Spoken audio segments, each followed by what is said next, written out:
সকাল থেকে চাল গুঁড়ো করে করে আমার কোমর গুঁড়ো হয়ে যাচ্ছে, কিন্তু এই দেখো দুই ধনীকে জন্ম দিয়েছি, চুপচাপ বসেই আছেন ফোন ঘাটছে।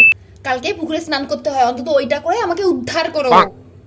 পিঠে খাবে পিঠে, আমাকে খেয়ে নে, তোরা আমাকে খেয়ে নে, সব জ্বালা মিটে যায়। লোকের মেয়ে হলে বলে রূপে লক্ষ্মী গুণে সরস্বতী হয়, আর আমার একজন হয়েছে রূপে গাধি আর একজন হয়েছে কাজের ঢেঁড়স, দুটোই গাধি। কালকে ঘুড়ি কেনার জন্য একবার টাকা চেয়ে দেখা আমার কাছ থেকে, দেখাচ্ছি তোদেরকে আমি মজা।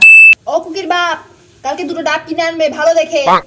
ওর দোকান থেকে আনবে না, ওর দোকানে বেশি দাম, পাশের দোকানে আনবে একটু কমে পাবে। এই এই গুড়ের পাটালি গুলো আলাদা করে রাখ, ওগুলো হাত দিবি না, ওগুলো কালকে পুজোর জন্য।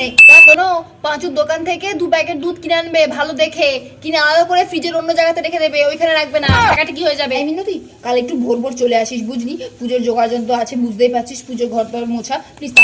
শোনো, ভালো দেখে 3টে শাঁকালু আর ভালো দেখে 2টো আপেল নিয়ে। ও কুকির বাপ, পুজোর বাসনগুলো আর তেঁতুলগুলো আলাদা জায়গায় বের করে রাখো, আমি ধোবো। আর ভালো দেখে মটরশুঁটি নিয়ে আসবে।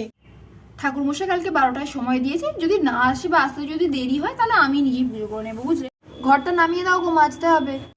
এইটাকে ভালো করে স্নান করাতে হবে, মনে আছে তো। এই মামা ঘুড়িগুলো পাঠিয়েছে, যা নিয়ে আয়।